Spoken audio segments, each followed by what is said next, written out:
Ahead of Game Week 16, I've asked my FPL experts for their top transfer recommendations, and in today's video, we're going to go through them and give you my honest feedback on whether or not I think they would be a smart move or one that you potentially should be looking to avoid.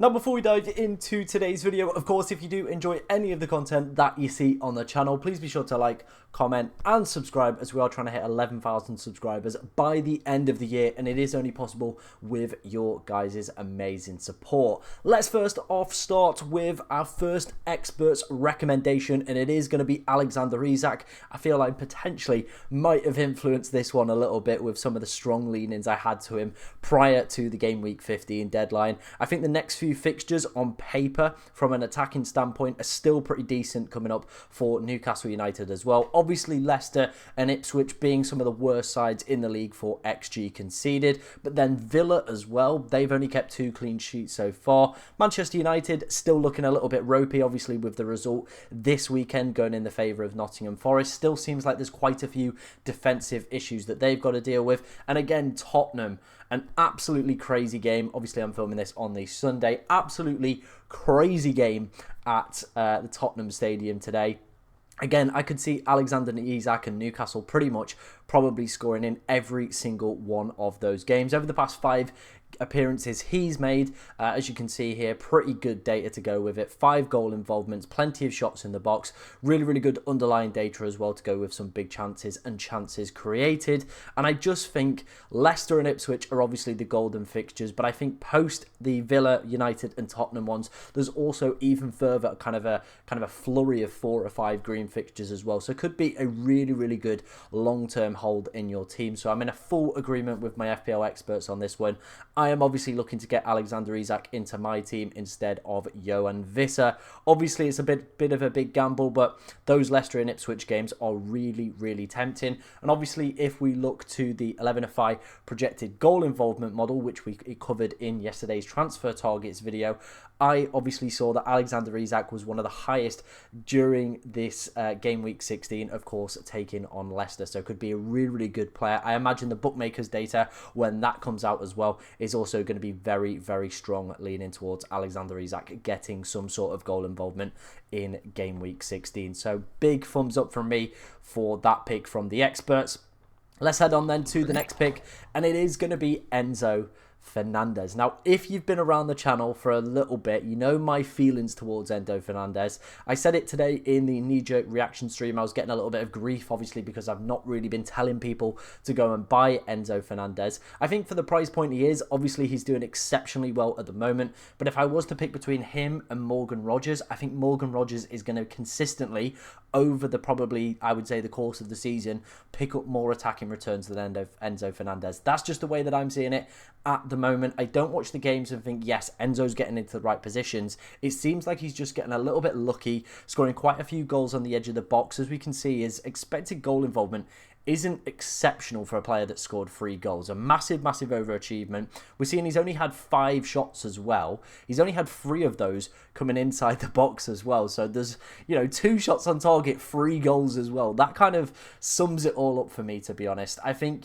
Cole Palmer's obviously the clear Chelsea #1 asset. I think for the price point, he does make a really interesting proposition because the fixtures are so good for Chelsea coming up, as we can see over the next 5 game weeks. I think he will pick up some goal involvements over this run, but whether or not it's going to be enough to justify wasting a transfer on him, I don't think so. I think there will be a little bit of a drop-off, to be honest. As we can see here, like I said, massive overachievement in terms of the data. And I think he's actually probably playing a little bit off emotions. If anybody doesn't know what's going on in his personal life right now, he has obviously just got a divorce. And I think it's a little bit of XG divorce actually coming into play, where he's trying to, just prove to his ex-wife, yeah, I'm the man. Look at me getting a couple goals on international duty and for Chelsea as well. It does seem like, for me though, obviously that was a bit of a joke, but obviously it does seem like he's obviously, I've said obviously about 5 times there, but it seems to me that he is just getting into the right positions at the right time and getting very fortunate. It seems like when Douglas Luiz last season was, of course, scoring a lot of his long shot goals as well. That's the kind of vibe I'm getting from the Enzo move if you were to go for it. You obviously, if you're jumping into it, you get the look, the fixtures are there, it goes your way. perfect. But for me personally, I'm not going to recommend him as a transfer target. He's not somebody I'm going to be looking to bring into my team as well. I just think he's been very, very fortunate with the attacking returns he's got so far this season, and I don't think that will continue. But if it does, I've got to hold my hands up and admit I was wrong on that one. Let's move on then to our final section, and it is going to be the cheap defenders section. Quite a few of my FPL experts were recommending different defenders, and one obviously was the kind of key candidate who's actually been really, really performing exceptionally well over the past few weeks, but they've kind of collated a few here for me, so I thought I'd put them together and obviously talk through it. Obviously, we've got the Rico Lewis suspension, turns and fixtures for Wolves coming up, and Aït-Nouri's recent disappointing performances. So I think people are going to potentially be in the market for cheap defenders as well. Munoz, I think going forward over the next few weeks, is going to be a player a lot of people are going to be looking to bring into. I'm going to probably jump on him around game week 18 when Wolves' fixtures do take a nasty little turn. I'm of course going to get the two great fixtures out of Aït-Nouri. Then following on from that, I am going to look to jump on this Munoz bandwagon. As we can see here, the best expected goal involvement per 90 out of all the players. He's very, very secure in all of his minutes. And if you actually look at a heat map from this season and watch him from an eye test perspective as well, this guy is getting into some absolutely outrageous positions and should not be at 4.7 million. Let's just put it that way. There was a reason the game priced him at 5 million. He's obviously had quite a few drops. His ownership's obviously fell from the start of the year. Now Crystal Palace, after game week 18, go into a really, really good run of fixtures. And I want this man as one of my defender rotation options going forward. Of course, the XG conceded could be a little bit better, but overall, clean sheets so far this season are in the bin. There's only been 57 clean sheets so far in this Premier League campaign. Compare that to last season where there was 157 overall, and we're pretty much around 39% way through the tournament calendar.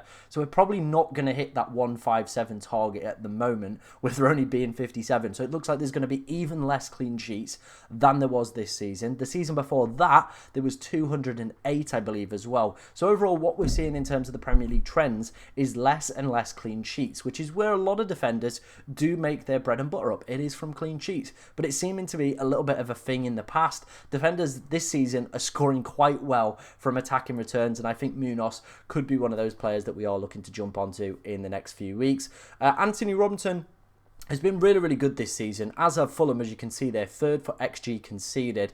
Obviously, the game week 16 and game week 18 fixtures aren't ideal, but game week 17 is delicious. Following on from the Chelsea game as well, there's a really, really strong run for Fulham coming up, and I think with their strong defensive record this season, his attacking intent and in threat as well, with 4 goal involvements and decent underlying data per 90 to go with that as well, I think if you can obviously bench him for 16 and 18, and you've got other players that could play around him, again, he could be another smart addition to your side.